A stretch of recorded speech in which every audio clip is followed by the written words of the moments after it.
제가 나눌 말씀은 마지막 성령의 역사에 참여하는 사람들이라는 제목입니다. 이 제목이 의미하는 바가 심각하죠? 오늘 심각한 말씀을 좀 나누려고 합니다. 다니엘서와 요한계시록에 나온 거의 모든 예언들이 이미 다 성취되었습니다. 과거로 다 흘러갔습니다. 그래서 예언을 공부하는 사람들은 예언이 역사 속에서 이루어지는 모습을 보면서 정말 마음에 확신을 갖고 이제 남아있는 예언을 바라보게 됩니다. 자, 우리 앞에 남아있는 예언이 무엇일까요? 여러 가지 복잡하고 자세하게 말할 수 있지만은 크게 나누어서 두 가지입니다. 두 가지 정도가 남아있는 것이에요. 요한계시록 13장부터 19장까지를 보면은 이제 남아있는 것은 짐승의 환난과 예수 그리스도의 재림입니다. 그래서 사람들이 오늘날 기독교에서 666에 대해서 많이 말하고 짐승의 표에 대해서 많이 말하죠. 왜냐하면 그것이 바로 우리 앞에 남아있는 예언입니다. 나머지 98%, 99% 이상의 예언들은 이미 과거에 다 성취되었습니다. 이제 남아있는 그 두 가지 예언을 놓고 우리가 지금 이 시대를 살아가고 있다는 것이죠. 그래서 이제는 우리가 우리 앞에 있는 그런 예언들을 보면서 우리가 무엇을 준비하면서 살아야 될까 하는 그 말씀을 좀 오늘 나누려고 합니다. 자, 사람들이 이 복음이 과연 땅끝까지 전파될 것인가 하는 이런 질문을 마음속에 품고 있습니다. 자, 그런데 이 문제를 어떻게 해결하냐면요, 요한계시록 18장에는 이렇게 말씀하고 있어요. 요한계시록 18장 1절입니다. 이 일 후에 다른 전사가 하늘에서 내려오는 것을 보니 큰 권세를 가졌는데 그의 영광으로 땅이 환하여지더라. 어떤 장면입니까? 이 장면이요. 땅이 환하여진다고 그랬습니다. 무슨 얘기냐? 환해진다는 것은 빛이 밝아진다는 얘기죠. 마지막에 지구 역사의 마지막에 온 땅이 빛으로 덮일 시간이 오고 있다는 것이에요. 그래서 그 빛이 가지고 있는 영광으로 환하게 된다 그랬습니다. 자, 그래서 이 땅이 그의 영광으로 환하게 되는, 이 지구 전체가 환하게 되는 이 경험은 뭐냐면 복음이 땅끝까지 전파되는 바로 그 경험을 얘기하는 건데, 그 사건을 얘기하는 건데, 지금 이 얘기는 교회와 교파들이 온 세상에 퍼진다는 얘기가 아니죠. 땅이 환해진다 그랬어요. 빛으로. 교회가 많아도 빛이 없을 수가 있는 것입니다. 교회가 많아도 복음이 빠져 있을 수가 있는 것이에요. 여기서는 빛을 얘기하는 것입니다. 그래서 온 땅이 환해지는 경험, 이것이 우리가 지금 기다리고 있는 경험입니다. 예수께서 오시기 전에 반드시 이 일이 있을 것입니다. 그런데 복음이 어떻게, 빛이 어떻게 이 지구 전체를, 땅 전체를 환하게 할 수 있을까?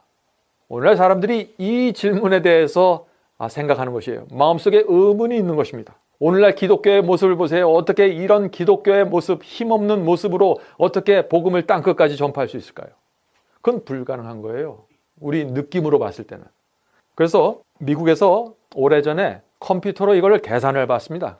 무슨 계산인가? 지금 이런 식으로 복음이 전파되면 언제 이 땅 전체, 지구 전체에 복음이 전파될 것인가 하는 것을 계산해 봤어요. 어떻게 계산했냐면요, 다 입력을 했습니다. 사람들이 태어나는 숫자, 그리스도인이 생기는 숫자, 이슬람이 퍼져나가는 속도, 기독교회가 퍼져나가는 속도, 여러 가지 그 인자들이 있죠? 그것을 다 넣어봤어요. 그랬더니 컴퓨터가 뭐라고 대답했을까요? 불가능입니다. 복음은 땅끝까지 결코 전파될 수 없는 거예요. 숫자상으로 봤을 때. 불신자들이 늘어나는 속도가 그리스도인이 되는 속도보다 훨씬 더 빠릅니다. 훨씬 더 많은 숫자들이 태어나고 있어요. 그것을 무슨 재주로 감당할까요, 우리가? 그러면 성경은 여기에 대해서 어떤 대답을 갖고 있는가? 하나님께서는 이 문제를 어떻게 해결하시는가? 오늘 제가 그것을 말씀드리는 것이죠. 그래서 요한계시록 18장에 그의 영광으로 땅이 환해지는 이 장면이 나오는 것입니다. 성경에서 영광은 뭐예요? 성경에서 영광은 성품입니다. 품성이에요. 빛은 반드시 우리의 품성으로 증명되고 입증되고 나가는 것이에요. 그래서 진리는 진리대로, 품성은 품성대로 이렇게 분리되어 있는 것이 아니라는 것이에요. 그런데 이 품성은 뭐예요? 품성은 순종하는 품성이에요. 성품이 좋은 사람은 저 절에도 많죠? 유교를 믿는 사람도 성품이 좋은 사람이 많아요. 여기서 성경이 말하는 품성이라는 것은 하나님의 말씀에 순종하는 품성이에요. 하나님의 말씀에 순종해야 돼요. 품성이 좋아도 고집이 센 사람이 있습니다. 진리에 대해서. 성경은 그런 성품을 얘기하는 거 아니에요. 계명을 지키는 성품을 얘기하는 거예요. 계명을 지키는 성품. 자, 그래서 복음이 지금 이런 식으로 여기서 조금 저기서 조금 이렇게 전파되는 것으로는 세상 역사가 끝마쳐질 수도 없고 예수께서 재림하실 수도 없다는 것이에요. 자, 그러면은 어떻게 이 문제가 해결이 되나? 복음 전파는 성령으로 끝마쳐진다는 것이 요한계시록에 말하는 것입니다. 그래서 마지막 때 하늘에서 내려오는 엄청난 성령의 권능이 있다 하는 것입니다. 그것 때문에 온 땅이 환하게 된다는 것이에요. 예? 그래야만 복음이 땅끝까지 전파될 수 있다 하는 것입니다. 성령의 큰 권능을 이 땅에 보내주시지 않으면요, 이 세상 역사는 끝마쳐질 수 없습니다. 이것이 우리가 갖고 있는 고민이고 결론이에요. 자, 사도행전 1장 8절에 보면은 이런 말씀이 나옵니다. 오직 성령이 너희에게 임하시면 너희가 권능을 받고 예루살렘과 온 유대와 사마리아와 땅끝까지 이르러 내 증인이 되리라 하시니라. 이게 무슨 얘기예요? 예수께서 초대교회에게 오순절 성령이 임해서 그 성령의 능력으로 유대와 사마리아와 땅끝까지 복음이 전파된다는 것이에요. 이거는 초대교회만 있는 게 아니라 항상 온 땅이 환하여질 때는 항상 이 조건이 이루어지는 것이에요. 권능이 임해야 되는 거예요. 하늘로부터. 그냥 내가 개인적으로 기도받고 내가 마음속으로 은혜 받는다, 그 정도가 아니에요. 이 권능은 능력입니다. 이것은 죽은 자를 살리게 하는 능력이에요. 안진병이를 일으키게 하는 능력이에요. 그 당시 베드로와 사도 바울이 가졌던 그 능력이 마지막 때 다시 한번 임하게 되는 것이에요. 그래서 온 땅이 환하여지는, 예수께서 오시기 전에 그 경험이 우리 앞에 놓여 있다는 것입니다. 자, 그런데 여기서 보면은요, 권능이 하늘로부터 이제 권능이 임하는데 이 오순절 성령을 받고 이 사람들이 이런 엄청난 권능을 받았기 때문에 예루살렘과 온 유대와 사마리아와 땅끝까지 복음이 전파될 수 있었던 것이에요. 그 무식한 제자들이 방언을 통해서 온 세계로 복음을 전파했습니다. 엄청난 기적이 임했어요. 하루 한 번 설교하면 3,000명이 회개했습니다. 그런 역사가 우리 앞에 있다는 것이에요. 그런 성령이 누가 받을 수 있을까요? 그게 오늘 제 말씀의 주제입니다. 누가 그 성령을 받을 것인가? 우리 앞에 남아있는 이 예언이 이루어지는데 이제 누가 그것을 받을 것인가? 그 문제예요. 여러분들 왜 마지막 시대 남은 무리가 되길 원하십니까? 이거예요. 성령의 권능을 받고 지구의 역사를 마치기 위해서. 이거 외에 다른 거 없어요. 이 역사 속에서 여러분의 구원이 이루어지는 거예요. 내 구원을 위해서 애쓰고 노력하는 게 아니에요. 하나님께서 마지막 시대에 이루고자 하는 이 성령의 마지막 큰 역사에 내가 참여할 것인가, 부르심을 받을 것인가, 택하심을 받을 것인가, 거기에 의해서 저와 여러분의 운명이 결정되는 것입니다. 자, 그런데요, 이 성령의 권능을 받아야 된다고 하는데 여기에 조건들이 있습니다. 뭐냐면은 성령의 권능을 받잖아요. 성령을 받으면은 그게 어디서부터 시작해요? 예루살렘부터 시작한다는 거예요. 그 다음에 유대예요. 그 다음에 사마리아, 그 다음에 땅끝입니다. 뭐예요? 호수에 돌을 하나 딱 던지면 어떻게 돼요? 파장이, 물결 파장이 이러면서 나가죠? 그게 성령을 받은 사람들의 특징입니다. 내가 성령을 받잖아요? 어디서부터 파장이 일어나요? 내 가슴 속에서부터 시작돼요. 그 다음에 내 가정에서 일어나고, 그 다음에 내가 다니는 교회에서, 내 사회에서, 그 다음에 국가로, 그 다음에 물 건너, 산 건너, 바다 건너, 해외로 나가는 것입니다. 이 순서, 이 성령을 받은 사람들이 나가는 이 순서에 대해서 여러분들 주목할 필요가 있어요. 제가 무슨 말씀을 드리냐 하면은 그리스도인은요, 가정에서 성령을 받아야 됩니다. 가정에서 성령 충만한 모습으로 살아야 돼요. 그 다음에 성령께서 하나님의 능력이 그 다음 단계로 인도하고 하나님께서 나를 통한 영향력이 퍼져나가는 것이에요. 그거 무시하면 안 됩니다.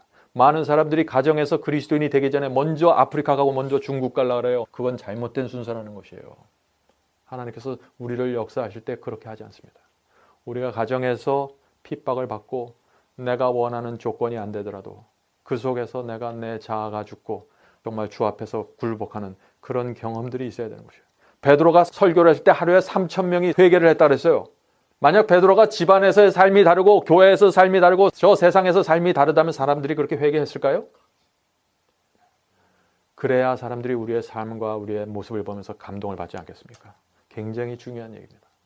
이 순서가 뒤바뀌어 버리면요, 사람들이 혼돈하는 거예요. 도대체 저게 어떤 게 저 사람의 진짜 모습인가?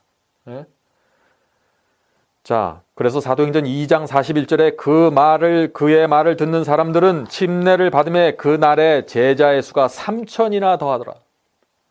이게 베드로의 경험이에요. 그런데 이게 장차 가까운 장래에 저와 여러분이 이렇게 되는 거예요. 말씀을 전할 때 3,000명이 제자로 들어와요. 침례를 받고 회개하고.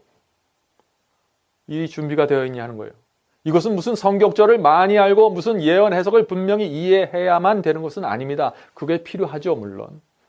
열정을 갖고 성경을 깊이 연구하게 될 것입니다. 그러나 이 경험 속으로 들어가려면은 이거에 걸맞는 경험이 있어야 돼요, 경험이.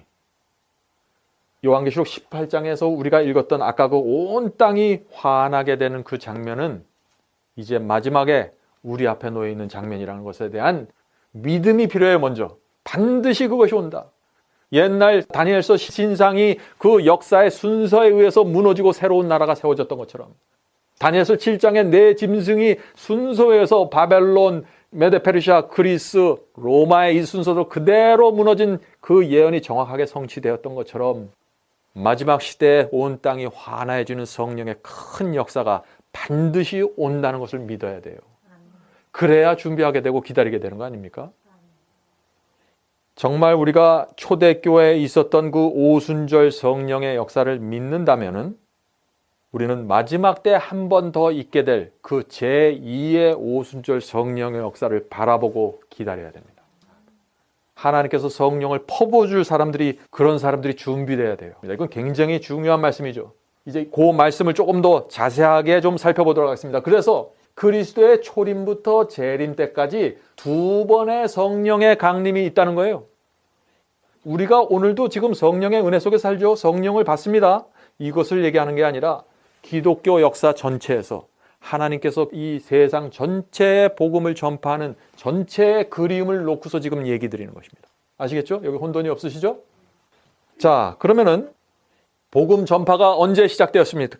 12제자로부터 시작돼서 초대교회에서 시작됐습니다. 그때 오순절날 성령이 크게 임했습니다. 그게 이른비 성령이에요. 예? 자, 그 말씀이 야고보서 5장 7절에 나옵니다. 먼저 이 말씀을 읽어보죠. 야고보서 5장 7절입니다. 그러므로 형제들아 주의 강림하시기까지 길이 참으라. 자, 야고보는 예수께서 재림하실 때까지 참으라고 지금 말하고 있어요. 근데 왜 참으냐? 무엇을 기다리고 해서 참느냐? 보라, 농부가 땅에서 나는 귀한 열매를 바라고 길이 참아 이른 비와 늦은 비를 기다리나니. 지금 예수 그리스도께서 재림하시는 그 모습을 얘기하면서 지금 야고보가 뭘 얘기해요? 이른 비와 늦은 비를 얘기하고 있어요. 열매를 바라기 위해서. 예? 자, 이것이 무슨 뜻인가? 자, 이 말씀에 두 종류의 비가 나옵니다. 이른 비가 나오고 늦은 비가 나와요. 이것은 제 얘기가 아니라 사도 야고보의 얘기예요. 성경에 있는 얘기입니다. 오늘날 제가 이것을 왜 강조하냐면 오늘날 기독교에서 이른 비, 늦은 비 하면 그건 무슨 딴 나라 얘기인 줄 알아요? 아니에요. 이건 성경 얘기예요. 자, 유대인들은 이른 비가 내릴 때 씨를 뿌렸습니다. 이른 비가 내릴 때. 씨를 뿌릴 때 이른 비가 내려와야 이 씨가 싹이 트고 자라게 되어 있어요. 그래서 반드시 이른 비가 나옵니다. 그 시즌에 맞춰야 돼요. 그 다음에 늦은 비가 내릴 때 열매가 거치고 추수가 들어가는 것입니다. 그래서 이 두 비가 반드시 필요한 거다. 예? 자, 그래서 이른 비는 씨를 뿌릴 때 내리는 비이기 때문에 이 이른 비는 씨가 발아해서 싹을 틔우는 비예요. 그래서 이 이른 비를 받고 싹이 튼 식물은 어떻게 돼요? 긴 여름, 뜨거운 여름을 지나면서 성장하게 됩니다. 그런데 또 한 번의 비가 내려야 돼요. 추수할 때가 가까이 오면은. 그게 늦은 비예요. 그 비가 있어야만 이 열매가 완전히 연글면서 추수를 위한 준비가 맞춰지는 거예요. 그래서 이 유대인의 농사에 두 비가 반드시 필요했던 것처럼 사도 야고보는 지금 2번의 성령이 반드시 필요하다. 2번의 큰 성령의 역사가. 그걸 얘기하고 있는 거예요. 예? 비는 성경에서 뭘 얘기하죠? 성령을 얘기하지 않습니까? 비는 성령이에요. 반드시 필요한 거예요. 반드시 내려야 된다는 것이에요. 농사가 성공적으로 이루어지려면, 추수가 성공적으로 이루어지려면 그 얘기를 하고 있는 거예요. 비가 하늘에서 내려오는 것처럼 성령도 하늘에서 내려옵니다. 그건 우리가 만들 수 있는 게 아니에요. 성령이 하늘에서 내려오는데, 그래서 이른 비 성령이라고 부르고 늦은 비 성령이라고 부르는 것이에요. 그래서 이른 비 성령이 내려와서 초대교회가 씨를 뿌렸던 것입니다. 온 세상에 씨를 뿌려놓은 거예요. 그것이 길고 긴 중세기를 통해서 광야 시대를 통해서 마지막 시대가 되면서 다시 한번 이 마지막 교회 시대에 늦은 비가 내려서 열매가 맺히고 추수를 하면서 세상 역사가 끝난다는 것입니다. 자, 그러면 우리가 기다리는 비는 어떤 비예요, 지금 그러면은? 늦은 비라는 거예요, 늦은 비. 늦은 비가 뭐냐? 이른 비, 오순절 성령의 역사가 다시 한번 이루어진다는 거예요, 마지막 때. 요것을 이해해야만 내가 지금 오늘 어떻게 살아야 된다가 딱 나오는 거예요. 그냥 내가 열심히 믿고 열심히 나가기만 되지, 그게 아니에요. 내가 지금 어디에 있어야 되고, 내가 지금 무엇을 믿어야 되고, 내가 무엇을 강조해야 되고, 정확한 답이 여기 있는 거예요. 예? 자, 그래서 우리는 늦은 비를 기다려야 된다 하는 거 이제 분명해졌죠? 근데 많은 분들이 혼돈하는 문제가 있어요. 이른 비와 늦은 비는요, 이렇게 큰 교회 역사에서 내리는 두 번의 성령의 강림을 말하지만 동시에 저와 여러분의 개인 신앙에도 그대로 적용이 됩니다. 우리가 처음 예수를 믿고 영접할 때 반드시 이른 비 성령의 경험을 해야 되는 것이에요. 그래야 내 마음속에 싹이 트고 생명이 나고 자라게 되는 것입니다. 그 다음에 맨날 거기서만 머무는 게 아니라 열매 맺는 데까지 나가야 되죠. 늦은 비 성령이 그게. 늦은 비 성령의 경험 속으로 들어가는 것이에요. 그래서 이 두 비가 항상 우리 속에 같이 있어야 돼요. 그래서 이 두 비의 경험을 개인적으로 경험하는 사람이 열매를 맺는 데까지 나가고 그 다음에 남들을 추수하는 자격까지 나가는 것이에요. 그게 늦은 비거든요. 마지막 추수의 경험이잖아요. 그 마찬가지로 우리가 늦은 비의 경험을 개인적으로 한다. 그것은 능력을 가지고 살아있는 능력을 가지고 이웃들에게 증인이 되고 살아있는 증인으로서 선교를 하고 전도를 하게 된다는 것입니다. 이 두 비가 반드시 필요한 것입니다. 이 두 비를 개인적으로 경험하고 맡고 있는 사람들이 하나님께서 마지막 시대 이 지구에 제2의 오순절 늦은 비 성령을 부어주실 때 이 역사에 참여하게 된다는 것이에요. 굉장히 중요한 경험입니다. 자, 그러면은 이 늦은 비가 언제 어떻게 내리게 될까요? 이 예언을 정확하게 이해한다고 할지라도요, 개인적으로 이른 비와 늦은 비의 경험이 없으면 아무 소용없어요. 그거 예언적으로 정확하게 알면 뭐래요? 그 경험 속으로 들어가지 못하는데 내가. 반드시 이거는 경험입니다. 그런데 우리가 하나 또 알아야 될 거는 이 늦은 비의 경험은요, 늦은 비 성령은 이른 비의 성령보다 훨씬 더 큰 능력을 가지고 임하게 됩니다. 그 사도행전에 나오는 이른 비 성령, 오순절 성령의 역사를 보면 굉장하죠, 거기? 그거보다 더 큰 역사가 이루어진다는 거예요, 이 늦은 비 때는. 왜 그럴까요? 네? 이 2000년 전 초대교회 때는요, 지금보다 사람들이 단순했습니다. 지금보다 더 단순한 마음을 갖고 단순한 삶을 살았던 사람들이에요. 지금은 지구 역사에서 가장 악한 시대예요. 노아의 시대입니다. 예수께서 말씀하셨죠? 인자의 때는 노아의 때가 같고 인자의 때는 소돔과 고모라의 때라고 했어요. 마지막 시대 그런 때예요. 그러므로 초대교회에 있었던 그 성령보다 훨씬 더 큰 성령의 강림이 있게 되는 것입니다.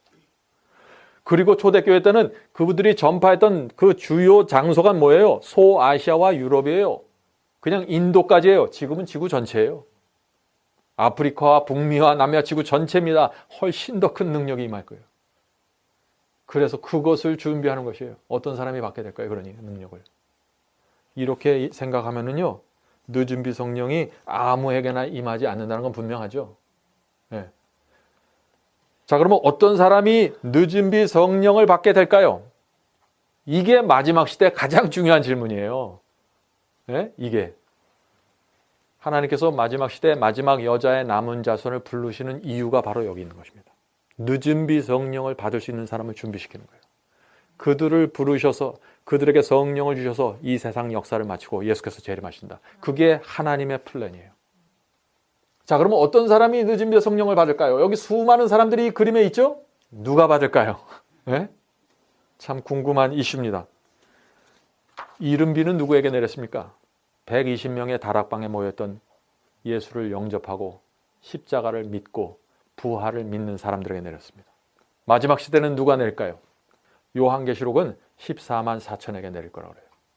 14만 4천인이 하나님의 인을 받는다고 했습니다. 요한계시록 17장에 그 분명히 나오죠. 14장에도 분명히 나오고 14만 4천이 늦은 비 받는 거예요. 하나님의 인을 받는 사람들, 그 사람들이 늦은 비를 위해서 준비되는 것입니다. 그래서 우리는 지금 뭐를 해야 되냐? 지금 어떤 사람이 하나님의 인을 받을 것인가? 어떤 사람이 늦은 성령을 받을 것인가?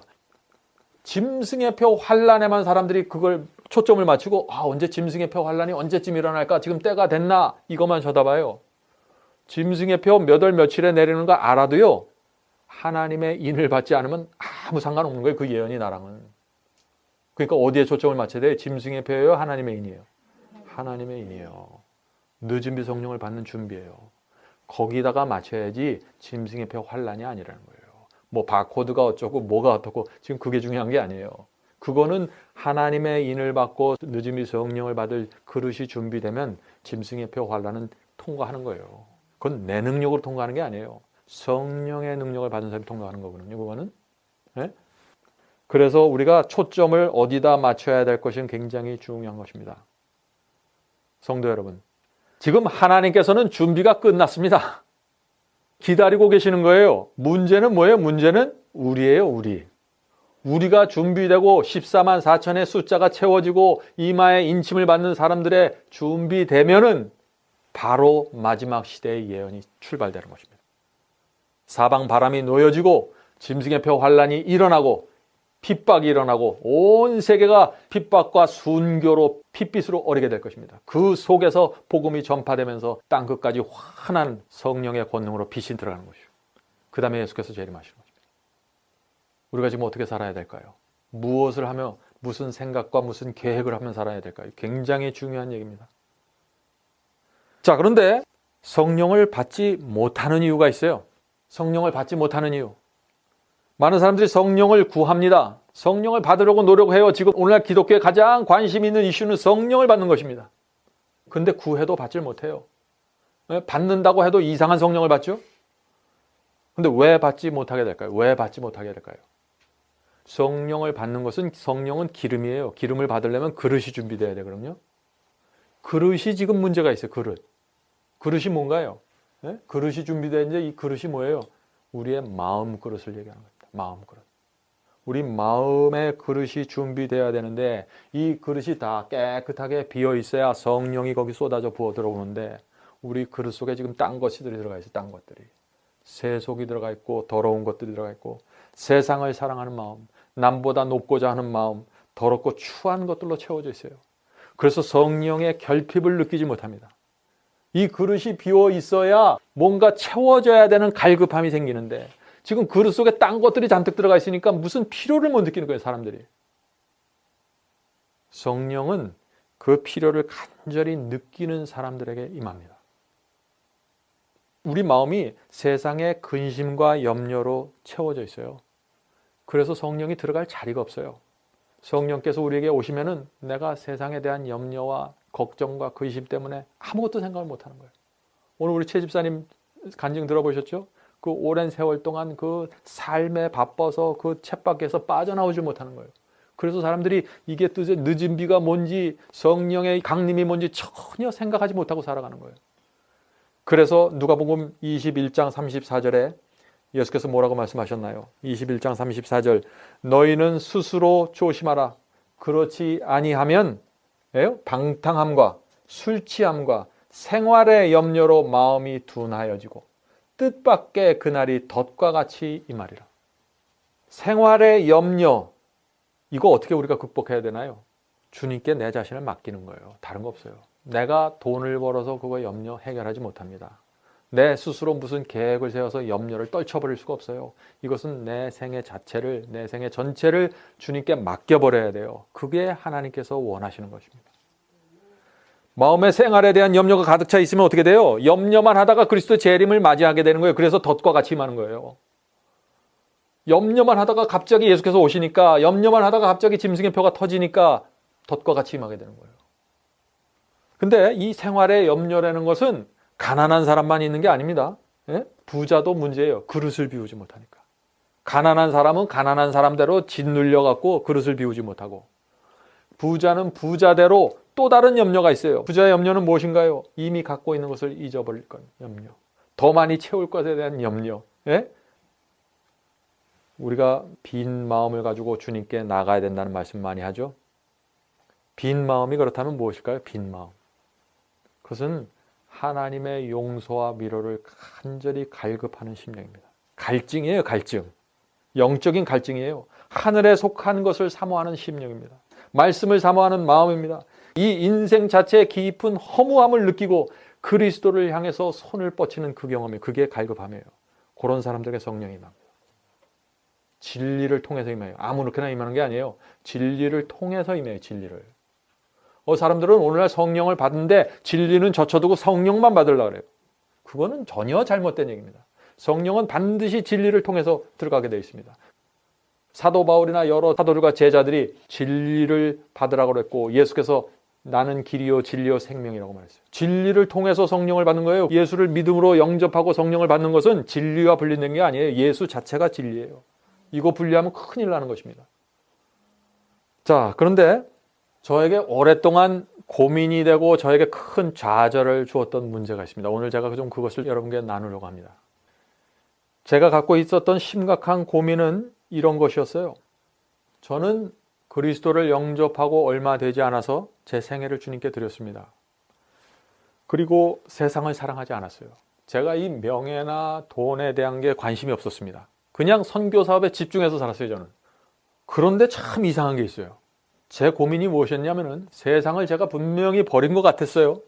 돈을 사랑하지 않았습니다. 돈 벌려고 눈 동그랗게 뜨고 다니지 않았어요, 저는. 그냥 선교 사업만 열심히 했어요. 근데 문제가 생겼어요. 무엇이 문제냐? 시험과 유혹이 오면은요, 제가 자꾸 쓰러지는 거예요. 죽은 줄 알았던 자아가 발끈 일어나는 거예요.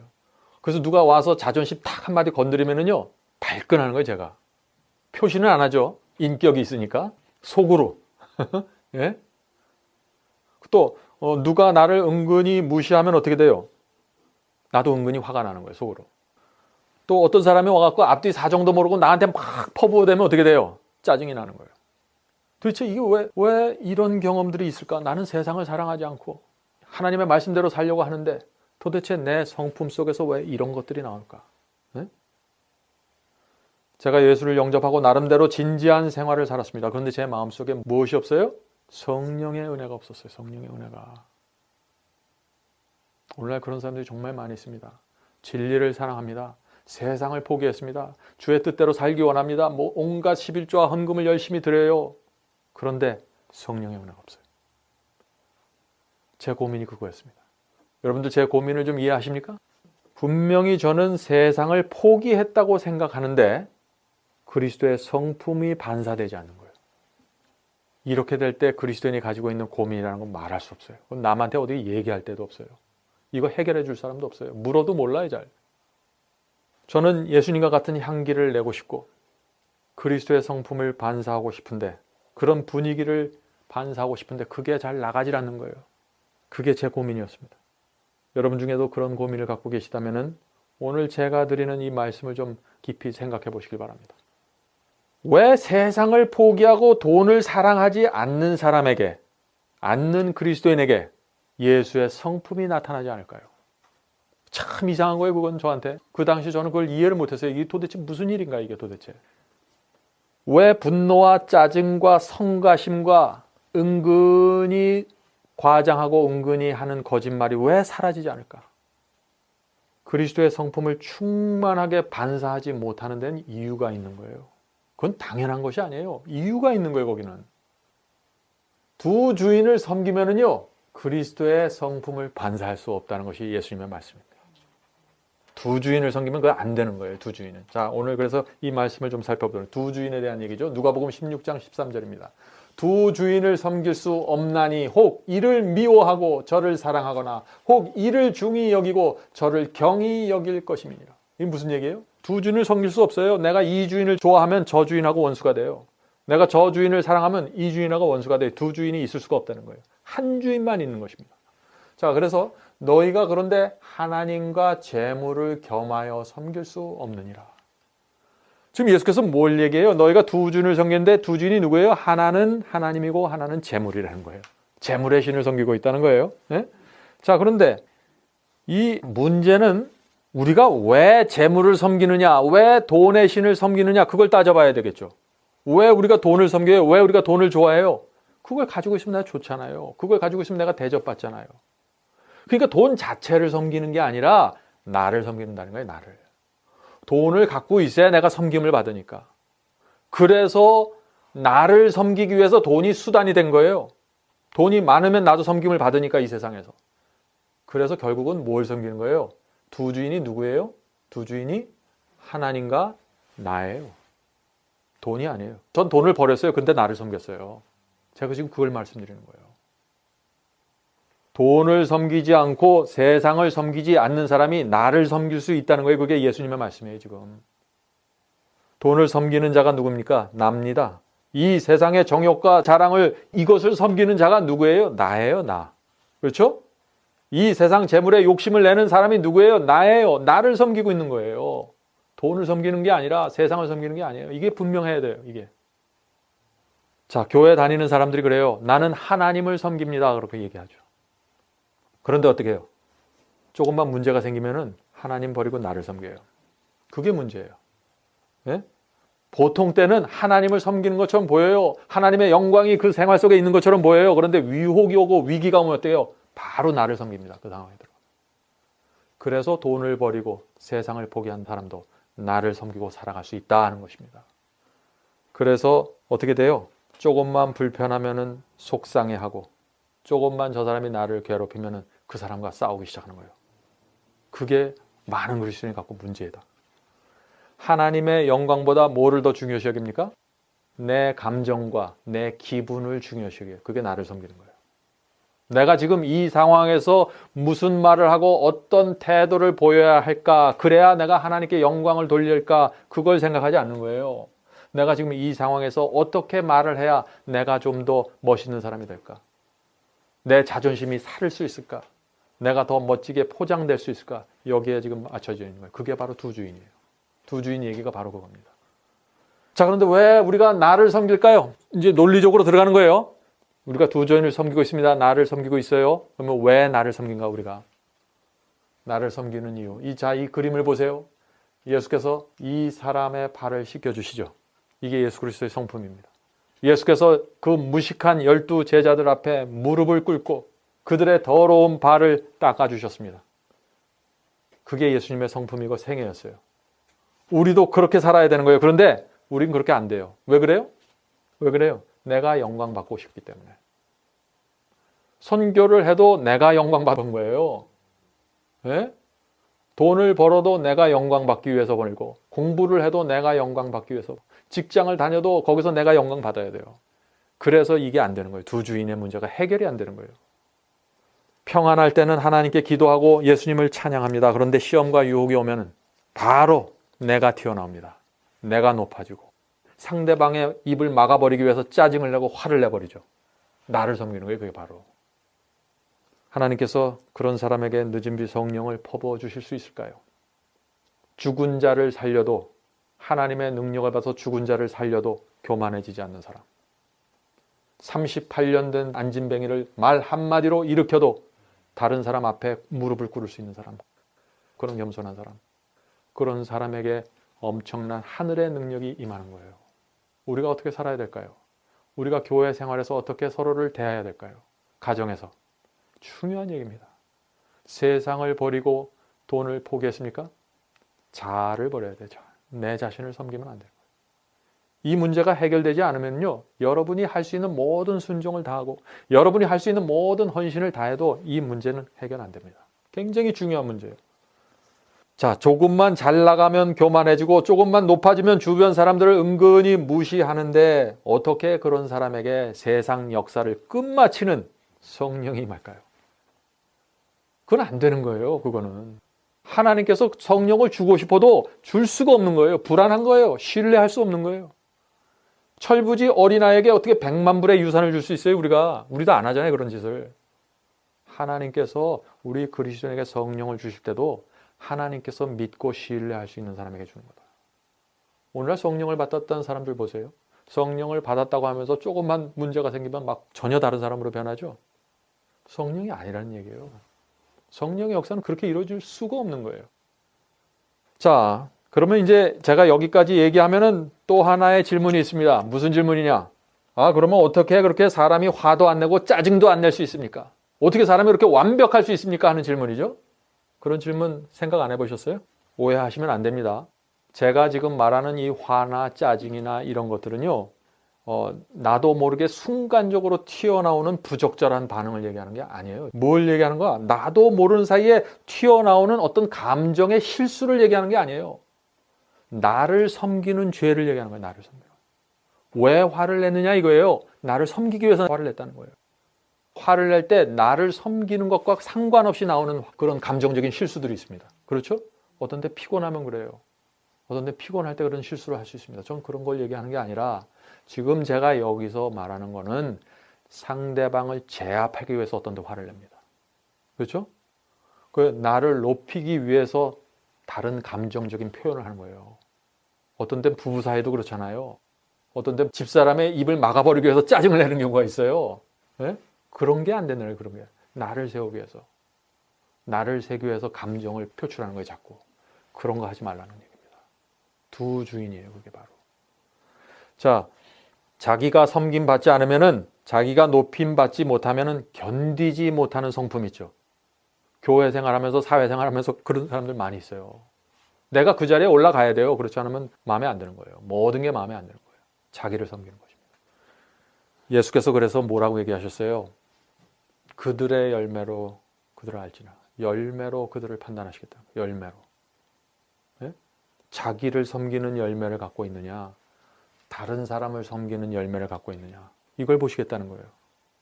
그래서 예수께서 말씀하신 이 열매는 성품을 얘기하는 것입니다. 근데 성품인데 무슨 성품이냐면은 나를 섬기지 않는 성품을 얘기하는 거예요. 그냥 아름다운 성품이 아니에요. 보통 때 아름다울 수 있어요. 그런데 위기와 시험이 왔을 때, 시험과 유혹이 왔을 때 나를 섬기지 않는 성품을 얘기하는 거예요. 그런 열매가 있어야 하나님께서 그 영혼에게 성령을 주시고 마지막 성령의 역사에 참여시키겠다는 거예요. 중요한 얘기 아닙니까? 예. 자, 그러면은 이제 또다시 문제가 하나 있습니다. 그러면은 어떻게 해야 나를 섬기지 않는 성품, 그런 신앙으로 우리가 나갈 수 있을까? 그거 굉장히 중요한 얘기죠. 세상을 포기하고 돈을 사랑하지 않는데 왜 자꾸 내가 나를 섬길까? 이 중요한 질문입니다. 자아가 죽지 않았기 때문에. 자아가. 내가 죽지 않았어요. 내가 그리스도와 함께 못 박히질 못했어요. 그래서 지금 십자가 아래 내려와서 자기 맛대로 돌아다니는 거예요. 이 상황에서는 이렇게 표현하고 저 상황에서는 저렇게 반응하고.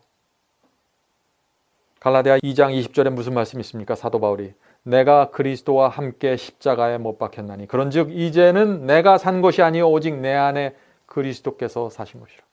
내 안에 그리스도께서 살아서 움직이시려면, 내 안에 그리스도께서 살아서 밖으로 나오려면 뭐예요? 내가 십자가에 못 박혀야 된다는 거예요. 이거 없이 다른 거 못해요. 이거 피해갈 수 없는 경험이에요. 이게 제가 어떻게 성경에 없는 높은 표준을 여러분에게 제시하는 게 아니에요. 반드시 이 경험이 있어야 그리스도의 성품이 나올 수 있다는 거예요. 예수를 영접하고 교리 몇 가지 이해한다고 해서 이렇게 되는 게 아니에요. 이게 자기를 십자가에 못 박는 지점까지 가야 됩니다. 그래야만 나를 섬기지 않고 하나님만 섬기게 되는 것이에요. 내 삶 속에서. 자, 그러면 자아를 십자가에 못 박는 경험이 무엇인가? 예? 저는 이 그림을 참 좋아합니다. 예수님께 온 몸을 던져서 붙들고 매달려 있죠. 무릎 꿇고 예수께 나가서 완전히 자기 자신을 예수님께 던지는 우리의 신앙이, 우리의 모습이 이래야 된다. 그래야 두 주인을 섬기지 않을 수 있다는 거예요. 저런 모습 속에서는요, 예수님과 이런 관계 속으로 들어가면 자아도 없습니다. 자존심도 내세우지 않게 돼요. 다른 사람이 나를 무시할 때 거기서 자존심이 발끈해갖고 내가 한번 싸워봐야지, 이렇게 안 돼요, 그게. 자, 그러면 어떻게 하면은 이런 경험 속으로 우리가 들어갈 수 있을까? 십자가에 자아가 못 박혀야 된다 그랬죠? 근데 한 가지 여기서 좀 조심할 것이 있습니다. 십자가에 내 자아를 못 박는다 하는 이 경험을 제가 그랬어요. 내 힘으로 좀 해보려고 그랬어요. 내 힘으로. 예? 그래서 이것도 안 하고 저것도 안 하고, 예? 내 힘으로, 내 의지로, 아, 이게 십자가에 못 박히는 거구나. 안 되죠. 그게 어떻게 돼요? 그렇게 되면 율법적인 신앙으로 돼요. 내가 이것도 안 하고 저것도 안 하고 열심히 투쟁하고 살아가면서 내가 완전히 금욕을 하고 절제를 하는데 어떻게 돼요? 자꾸 화가 나고 누가 나를 무시하면 한 대 가서 은근히 받아주고 싶고. 그건 안 되는 거예요. 방법은 한 가지밖에 없어요. 단순해요. 방법은 한 가지예요. 십자가에서 피 흘리신 그리스도를 바라보는 거예요. 이거 외에 무슨 방법이 있겠습니까? 예수 그리스도를 바라보는 거 외에 무슨 방법이 있겠어요? 거기서 내가 받아야 될 저주를 대신 받아주시고, 내가 가져야 될 정죄를 대신 당해주시고, 내가 받아야 될 형벌을 대신 받아주신 둘째 사망의 경험을 나를 위해서 해주신 그리스도를 바라볼 때 우리가 그리스도께 나가서 이렇게 매달릴 수밖에 없다는 거죠. 어떤 사람이 효자가 될 수 있나요? 우리 자녀들 다 여기 있죠? 어떤 아이들이 효자가 될 가능성이 가장 많습니까?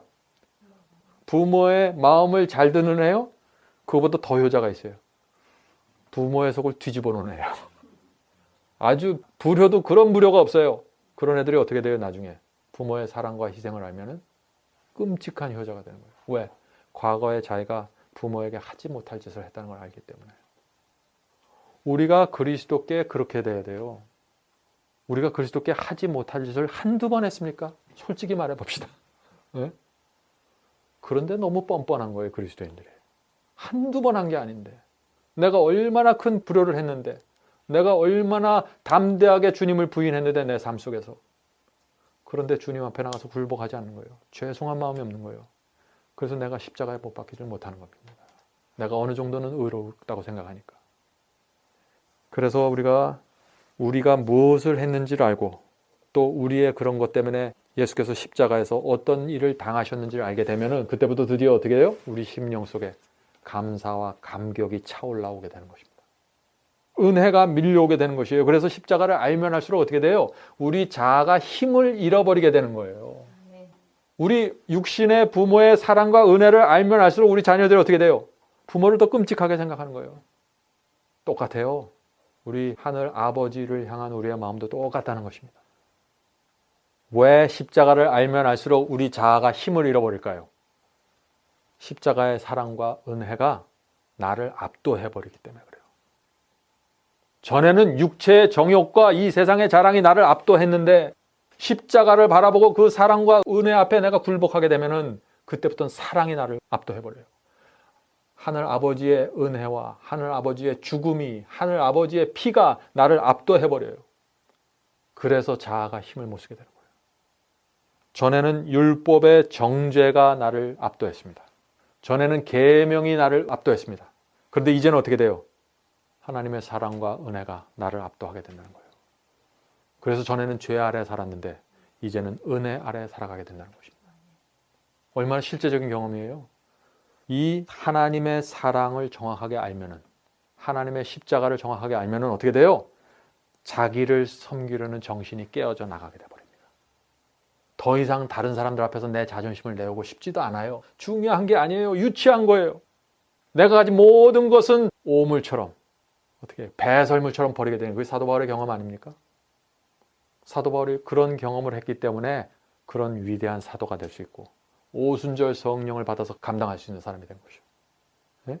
그래야만 그리스도의 성품이 우리 속에서 자연스럽게 흘러나오게 된다는 것이죠. 그건 성령의 기름을 통해서 나오는 것입니다. 고린도후서 5장 14절, 이 말씀 짧은 말씀인데 여러분들 다 아시죠? 고린도후서 5장 14절, 그리스도의 사랑이 우리를 강권하시는도다. 여러분 마음속에 강권하심이 있습니까? 강권하심이. 그리스도의 사랑이 우리에게 무엇을 강권하나요? 무엇을? 네? 나를 섬길 수 없도록 강권해요. 그 사랑이 너무 크기 때문에 나를 섬길 수가 없는 거예요. 다른 사람이 나를 무시해도 감정과 충동에 끌려다니지 않도록 그 예수님의 사랑이 나를 강권해버려요. 나를 압도해버리는 거예요. 그것이 믿음으로 말미암는 의입니다. 그것이 믿음으로 살아가는 그리스도인의 모습이에요. 사랑이 나를 압도해버리는 거예요. 이것이 우리가 날마다 부부 사이에서, 가족 사이에서, 교회 안에서 경험해야 될 문제라니까요. 우리는 여기 조그만 예배 모임입니다. 우리 속에서 자존심 때문에 다툼이 있으면 안 되는 거예요. 우리 속에서 나를 높이는 정신 때문에 교인들 사이에 문제가 생기잖아요. 그거 왜 생기는 줄 아세요? 내가 십자가에 못 박히지 않아서 그래요. 사랑이 나를 강권하지 않기 때문에 그래요. 하나님의 사랑 안에서, 십자가의 사랑 안에서 어떻게 내 주장을 해요? 거기서 그 앞에서 어떻게 내 뜻을 펼쳐요? 내 감정을 표출해요? 그건 안 되는 거예요. 그거는. 성도 여러분, 우리가 정말 하나님의 사랑을 알면은요, 육체의 정욕을 쳐서 복종시키게 됩니다. 강권함을 받아 사는 거예요. 내 힘과 의지로 하는 게 아니에요. 하나님의 사랑이 나를 강권하기 때문에 물리쳐 버리는 거예요. 그리스도께 죽도록 충성하고 싶은 거룩한 충성이 우리에게 올라오는 것입니다. 그걸 누가 말리겠어요, 그거를. 그래서 사도 바울이 배가 파선하고 매질을 타고 죽기 전까지 끌려가도 사도 바울이 그 길을 걷는 거예요. 원망하지 않고. 사랑의 강군이에요, 사랑의 강군. 그래서 그리스도를 바라보는 자는 어떻게 해요? 세속을 싫어하게 되는 것입니다. 이 세상의 부귀 영화가 안개처럼 사라져버릴 것을 알게 되는 거예요. 네? 예수께서 오실 때 모든 것이 불타서 없어질 것을 알게 되는 거예요. 나그네의 정신, 우리 지난 시간에 배웠죠? 이 세상을 나그네처럼 살아가는 것입니다. 나그네는 이 동네 땅값에도 관심이 없어요. 네? 누가 부자고 누가 가난하고 누가 성공했고 관심 없어요. 나그네는 자기가 갈 목적지만 바라보고 가는 거예요. 길을 잃어보지 않기 위해서. 나그네는 그래서 나를 높이지 않습니다. 나를 섬길 필요도 없어요. 나그네가 이 세상에 잠깐 지나갔는데 나를 섬겨서 뭘 하겠어요, 그거. 네? 나를 보호하는 정신도 없어요. 나를 잔뜩 보호해서 뭐예요? 여기서 얻을 게 뭐가 있어요? 스쳐 지나가는 건데 지금. 자, 제가 다시 한번 말씀드리죠. 나를 섬기지 않는 이 신앙이 뭐냐면은 나를 섬기고 싶은데, 속으로는 나를 섬기고 싶은데 억지로 참는 게 아니에요. 네? 그런 경험 속에 있다면 그건 율법적인 신앙으로 갈 수밖에 없는 거예요. 나를 섬기고 싶지 않은 거예요. 나를 섬겨봤자 뻔해요. 그 결과가 뻔해요. 사람들 관계가 깨지고 하나님의 영광이 드러나지 않고 나는 깊은 좌절과 고민 속으로 들어갈 수밖에 없는 거예요. 나를 섬기고 살면. 유치하다는 걸 알게 되는 거예요. 자, 그러면은 나를 섬기지 않으려면은 어떤 경험이 또 하나 중요한가? 이 요한복음 17장 3절, 제가 가장 좋아하는 말씀 중에 하나입니다. 요한복음 17장 3절입니다. 영생은 곧 유일하신 참 하나님과 그의 보내신 자 예수 그리스도를 아는 것이니라. 영생이 뭐예요? 그리스도를 아는 것이에요. 우리 자녀들이 우리 부모가 정말 어떤 사랑과 희생을 치렀다는 것을 알면 거기서 끝나는 거예요. 자녀 교육은. 부모하고 자녀 사이의 모든 관계는 거기서 다 끝나버리는 거예요. 네? 근데 자녀들이 훈련도 잘 돼 있어요. 부모가 시키는 말도 잘 들어요. 그런데 그 마음속에 부모에 대한 사랑과 희생이 없으면 존경이 없어요. 그 다음부터는 뭐가 되냐? 부모의 재산만 바라보고 가는 거예요. 나에게 뭘 줄까? 그것만 바라보고 가는 거예요. 그리스도가 정말 어떤 분인지 알고 그리스도가 정말 나에게 무엇을 해주었는지 알면은요, 영생에도 관심이 없고 하늘에도 관심이 없고 내 관심은 그리스도께 막 그렇게 되는 거예요. 그래서 그리스도가 정말 어떤 분인지 알면은요, 조금만 자존심이 상해도 발끈하던, 발끈이란 표현 있죠? 한국말에? 발끈하던 그 자아가 힘을 잃어버리는 거예요. 그리스도를 알면. 전에는 감당할 수 없는 시험으로 느껴졌어요. 내가 짜증을 나고 화를 내는 게 사람들한테 불필요하게. 근데 이제는 그게 별다른 힘이 없어요. 왜? 내가 그리스도를 알기 때문에. 그분이 어떤 분인지 알고 내게 무엇을 줬는지 알기 때문에. 그렇게 되는 거죠. 자, 지금 여기 이 그림의 빨간 보자기에 뭐가 이렇게 덮여져 있죠? 왜 덮어놨을까요? 감추고 싶기 때문에 덮어놨어요, 이 주인이. 우리는요, 우리 속에 있는 것을 덮어놓을 수 있어요. 우리 속에 있는 것을 뭐를 덮어놓습니다. 숨겨놓습니다. 왜요? 남들이 볼까봐. 남들이 알면 창피하니까. 그런 게 있어요, 우리 속에. 예? 조금 추상적인 얘기죠? 우리 속에 두 가지의 모습이 있다는 거예요, 지금 제가 말씀드린 것은. 한 가지 모습은 내가 남들에게 보여주고 싶은 모습이에요. 또 다른 모습은 내가 남들에게 보여주고 싶지 않아요, 이 모습은. 모든 사람이 그런 게 있어요. 그래서 사람들이 어떻게 돼요? 사람들하고 사귈 때 내가 보여주고 싶은 모습만 계속 보여주는 거예요. 나의 친절한 모습, 교회 일찍 나가서 종이 줍고 청소하는 모습, 이거 다 보여주고 싶잖아요. 근데 내가 보여주고 싶지 않은 모습이 있어요, 내 속에. 그 부분이 주님께 나가 치료받고 회복돼야 되는 것이에요. 그게 성화입니다. 여러분 속에 다 그게 있을 거예요. 내가 이거는 정말 하나님께도 보여주고 싶지 않다. 내가 이거는 우리 남편에게도 보여주고 싶지 않고 아내에게도 보여주고 싶지 않고 우리 자녀들에게도 보고 싶지 않고 이거는 나만 알고 있는 거야. 난 저렇게 딱 빨간 보자기로 뒤집어 씌워놓고 아무도 못 보게 할 거야. 그리고 그것을 나 혼자 인조이하는 거예요. 애착심을 갖고. 그게 뭡니까? 그게 바로 여러분이 주님께 나가서 회개해야 될 그거예요. 우리의 회개는 굉장히 구체적이어야 됩니다. 단단히 꽁꽁 숨겨놨는데 사람들이 와서 탁 제껴놓고 그걸 들여다보면 어떻게 돼요? 우리가 어떻게 반응해요? 짜증내는 거예요, 그때. 내가 감추고 싶은 면이 드러났어요. 화를 내는 거예요, 그래서. 예? 신경질을 내는 거예요. 그런데 다른 사람에게 보이고 싶은 그 모습과 다른 사람에게 숨기고 싶은 이 두 모습을 내가 갖고 있는데 어떤 게 진짜 나일까요? 어떤 게 진짜 나예요? 숨기고 싶은 게 진짜 나예요. 보이고 싶어진 거는 겉모습이에요. 지금 양복 깨끗하게 입고 넥타이 색깔 맞추고, 예? 교회 와서 경건하게 앉아있고 남들에게 보여주고 싶은 모습은 내 모습이 아니라는 거예요. 사실은 설교하고 있는 이 모습이 제 모습이 아니라는 거예요. 선교하는 모습이 내 모습이 아니라는 거예요. 아닐 수 있다는 거예요. 이 모습이 사실은 하나가 돼야 돼요. 그래서 주 앞에 나가서 감추고 싶은 것도 없고 뒤로 숨겨놓는 것도 없고 있는 그대로 주 앞에 나가는 거예요. 그게 하나가 된 내 모습이거든요. 그래야 성령을 받게 되는 거예요. 그런 사람에게. 자, 우리가 가장 싫어하는 나의 모습이 무엇입니까? 가장 싫어하는 모습이, 나의 모습이 뭐예요? 내 생각이에요. 내 계획이에요. 내 동기예요. 그것이 순결하게 돼야 됩니다. 더럽고 추해서 내가 보기에도 더럽고 추해요. 그래서 남들에게 보여주고 싶지 않은 것. 그런 동기, 그런 생각들. 주 앞에 나가서 순결해지는 경험을 해야 된다는 것이에요. 우리가 아무리 기도하고 찬미를 불러도 그런 모습이 성령의 은혜로 순결하고 깨끗하게 변화되지 않으면요, 의미가 없어요. 자기 자신은 알아요. 그래서 마음속에 절망이 있는 거예요. 내가 숨기고 있는 것이 뭔지 알고 있기 때문에. 여러분들 마음속에 고민이 있고 절망이 있습니까? 도대체 여러분들 생애 속에 무엇을 감추고 계신가요? 그것을 주 앞에 나가 해결해야 된다는 거예요. 그것을. 요렇게 딱 신앙이 주님께 나가질 않으면요 10년을 믿고 20년을 믿어도 계속 감추고 있어요. 변화가 안 되는 거예요. 그래서 남들에게 보여주고 싶은 마음 열심히 보여주는 거예요. 남들에게 보여주고 싶은 내 장점만 열심히 보여주는 거예요. 그럼 남들이 또 칭찬하거든요. 목사님이 칭찬해 주시거든요. 네? 그래서 어떻게 돼요? 자기를 합리화시키게 되는 거예요. 아, 나는 좋은 사람이구나. 나는 선한 사람이구나. 나는 누구보다 낫지. 합리화가 들어가는 거예요. 이거는 딱 감춰놓고요. 이거는 해결해야 될 것은 이건데. 자, 그러면은 우리가 하나님께 이렇게 감추고 살면 어떻게 될까요? 우리가 회개를 하는데요, 깊이 들어가지 못해요. 내가 할 수 있는 것만 몇 개 회개해요.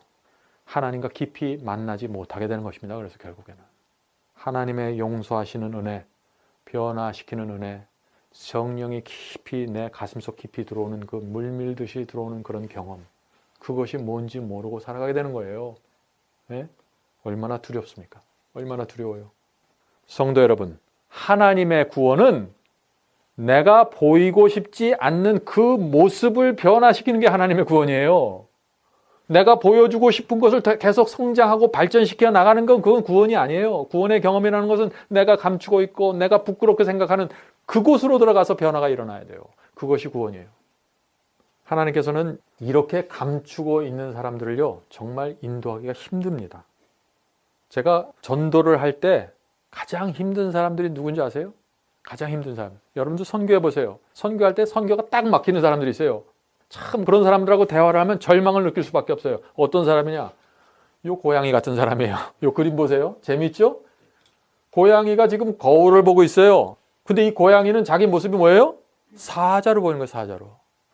자기가 갖고 있는 가장 아름다운 모습을 과장해서 보는 거예요. 지금 이 고양이는 자기가 보고 싶은 것만 보는 거예요. 자기를. 선교를 할 때 가장 힘든 사람이 그러면 어떤 사람입니까? 자신의 진정한 모습을 보지 못하는 사람이에요. 네? 자기를 섬기고 있으면서 나는 하나님을 섬기고 있다고 확신해요. 자기는 구원을 잃어버렸는데 나는 구원을 받았다고 확신을 해요. 이 고양이처럼. 그런 사람에게 전도하면은요, 다 옆으로 튕겨져 나가요. 말씀을 던져도 다 튕겨져 나가요. 자기 이미 구원받았고, 자기 이미 성령 받았고, 자기 이미 방언하고, 귀신을 내쫓는데 내가 더 이상 뭐가 필요해? 이렇게 나오는 거예요. 자기의 진정한 모습을 보지 못하는 것입니다.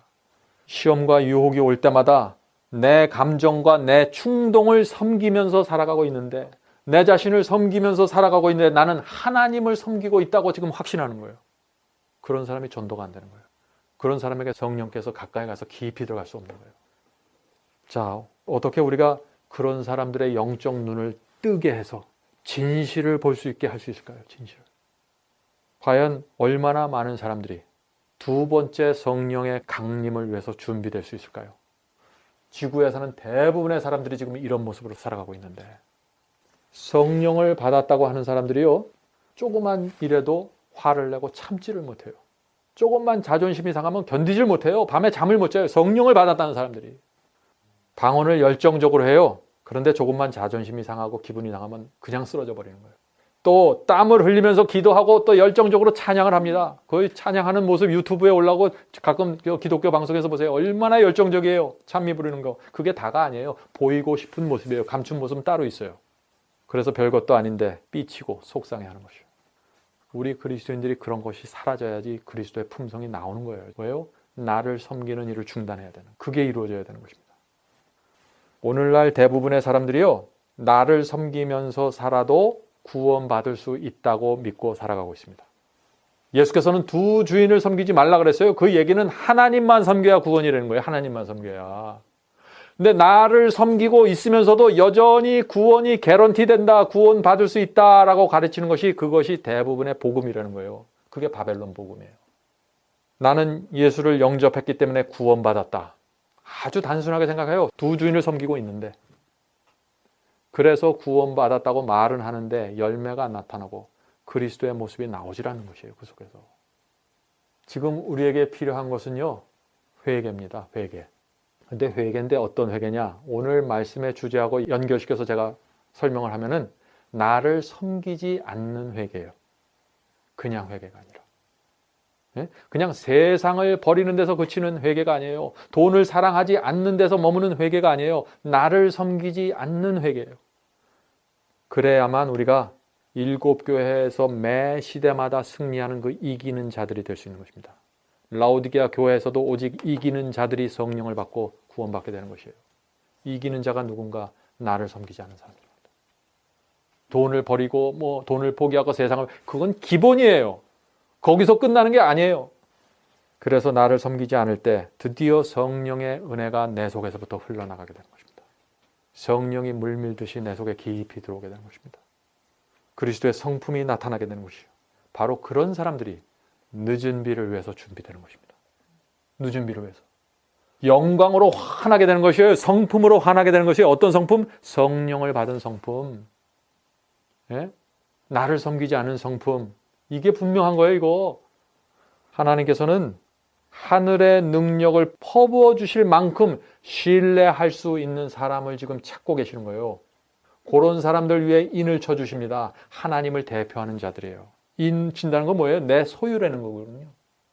나를 대표하는 대표자들이에요. 그런 사람들에게 하나님께서 누구에게 인을 쳐주실까요? 답은 확실한 거예요. 거기 어떻게 나를 대표하지 않는 사람에게 도장을 찍고 다니겠어요? 그건 안 되는 거예요. 그거는. 그런 사람들이 이 세상 역사를 마치고 그리스도의 재림을 맞이하게 되는 것입니다. 그런 사람들이 짐승의 표 환란을 통과하게 되는 거예요. 계명을 지키면서 말이죠. 네?